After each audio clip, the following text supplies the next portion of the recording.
What exactly is the government planning to do in terms of stimulus, given the unexpected recession we found about this week?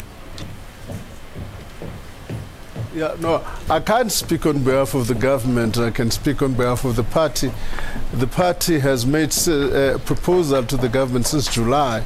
Among other things, the party suggested that government must consider a stimulus package, let me put it that way, or alternatively reprioritizing the budget in focus on those areas where you are likely to have an immediate impact on growth and employment creation.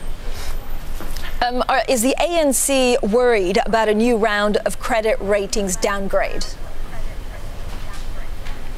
Obviously, that is an important consideration as well, because a new round of downgrading would have serious implications for our cost of borrowing and for the economy in general. Give me a sense, sir, about the national elections in 2019. Is the economy the Achilles heel of the ANC? About the elections in 2019? Yeah, do you worry about the economy Hello? hurting the ANC prospects? Look, we're not worried much about the outcome of the elections. The kind of surveys at the moment are showing us far ahead of other political parties. But obviously, we wouldn't like to go into any elections in the midst of a recession. But do you think that it will actually detract voters, that voters will blame the ANC for this? Look, there are a couple of things. Most of the voters who would, particularly the black middle class, have got a fair appreciation of the challenges the economy is facing.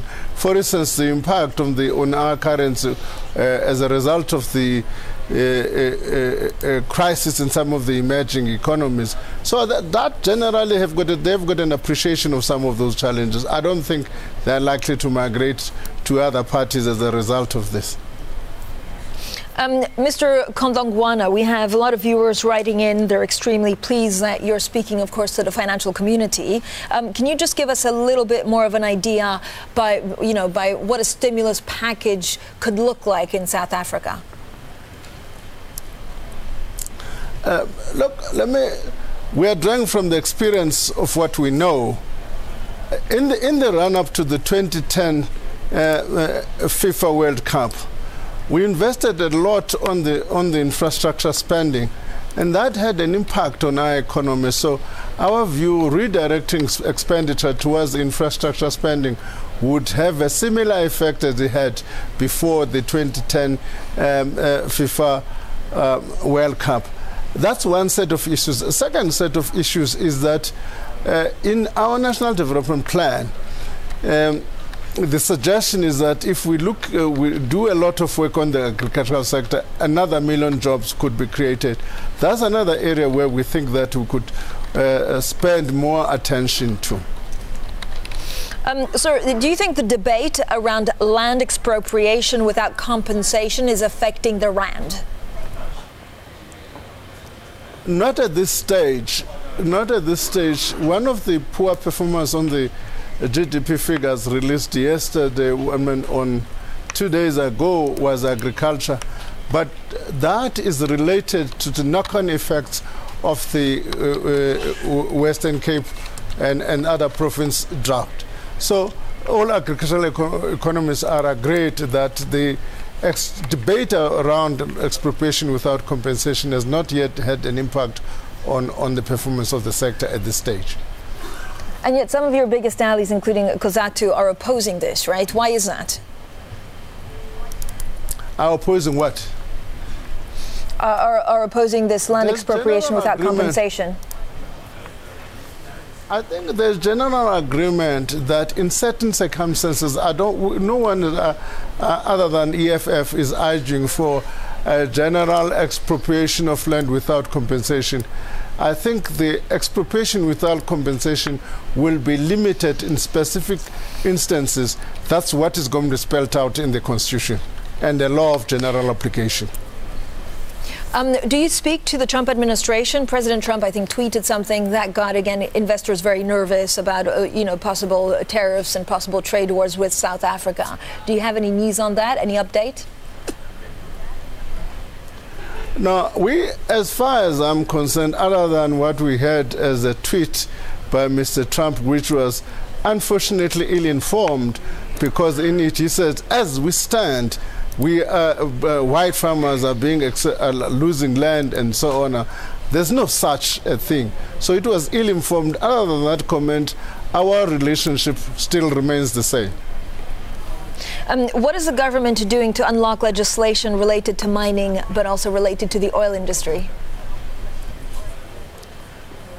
A week ago, the Minister of Mineral Resources had a meeting with both the Chamber of Mines and the association that are representing the oil industry. The key agreement reached there, which I think the minister will announce in a few days, I'm making a general comment at this stage, is that there should be two pieces of legislation, one governing mining and one governing oil and gas. There's a deal between the sector and the minister in this regard. That has been agreed. Mr. Godongwana, when you speak to foreign investors, what do they ask of you? Is it the change of transformation, the pace of reforms? Is it about the oil and energy industry, or is it about the land? What have been a sticky point in the oil and gas industry and the mining sector largely has been two things.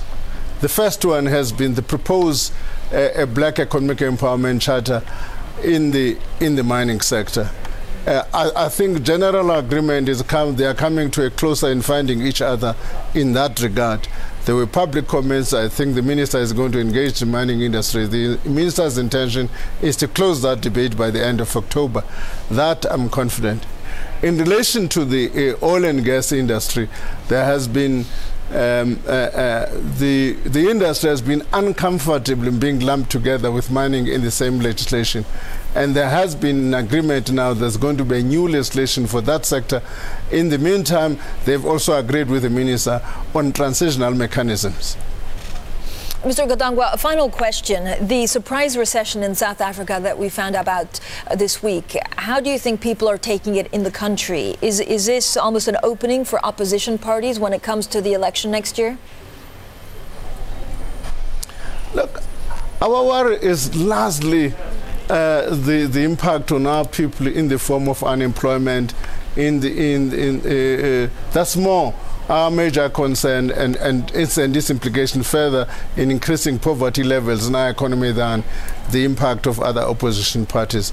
Our sense is that we are not going to take populist positions because we are worried about other political parties. Our sense at this stage, we're comfortable ahead of everybody else. We're ahead of the pack, so that's not our worry.